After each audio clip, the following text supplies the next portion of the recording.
He was the son of a house painter. He shared a single bedroom with his brothers in a cramped Bronx apartment. His family had fled persecution in Belarus and lived paycheck to paycheck.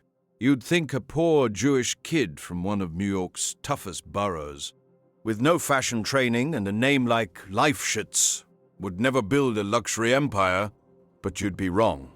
Because that boy would grow up to become Ralph Lauren, the man who built a $10 billion global brand, dressed presidents, movie stars, and Olympians, and did it all starting with ties from a single drawer. So how did he do it? To understand the empire, we have to go back to October 14th, 1939. Ralph Lifshitz was born in the Bronx, New York, the youngest of 4 children. His parents were Jewish immigrants from Pinsk, Belarus, escaping violence in search of the American dream.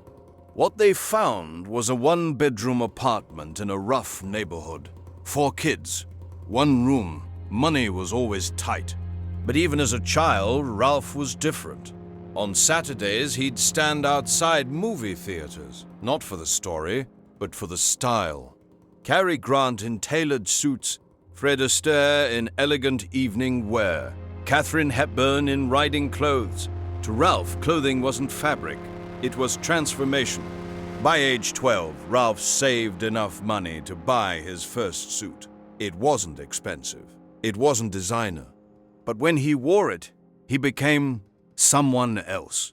Confident, important, seen. At school, he stood out. While others dressed plainly, Ralph styled everything, even hand-me-downs with intention. But there was a problem. His last name, Lifshitz, made him a target for relentless bullying. So at 16, he made a decision that would define his life. He changed it to Lauren. Not just a new name, a new identity. Ralph attended college briefly, then dropped out. He served in the U.S. Army. Then got a job at Brooks Brothers. There, he learned something critical. Wealthy people didn't chase trends. They bought timeless style. But Ralph was still broke, living in a tiny apartment, with trains shaking the walls overhead, newly married and desperate for a break. Then, one day, he saw it. A man wearing a wide, bold tie, different from everything else in the 1960s. Ralph had an idea. I can make something better.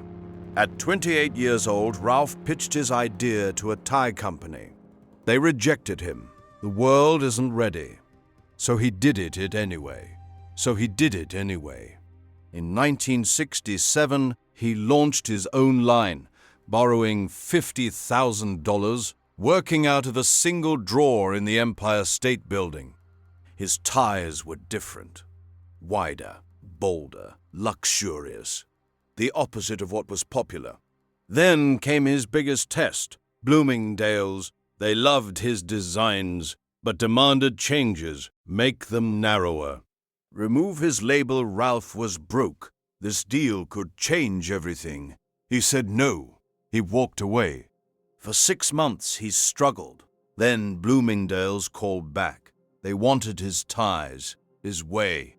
That decision changed everything. Sales exploded. Soon, Ralph had something unheard of. A dedicated boutique inside Bloomingdale's.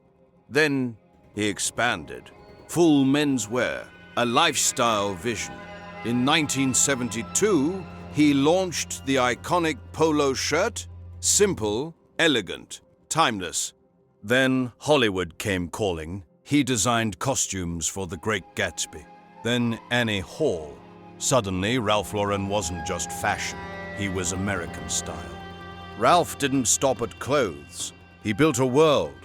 Fragrances, home decor, furniture, even paint. He wasn't selling products. He was selling a dream. By the 1980s, everyone wore Ralph Lauren Wall Street bankers, college students, hip-hop artists, college students, hip-hop artists. He made luxury feel accessible and accessibility feel luxurious, but success brought problems. Too many stores, too much inventory. The brand lost its exclusivity. By 2015, the company was struggling. Stock dropped. Sales declined.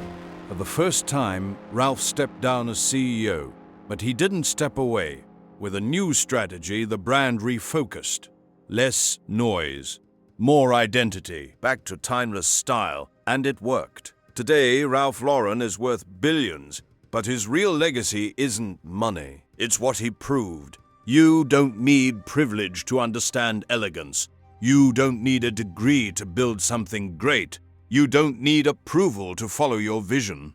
All you need is belief. Because in the end, Ralph Lauren didn't just design clothes, he designed dreams.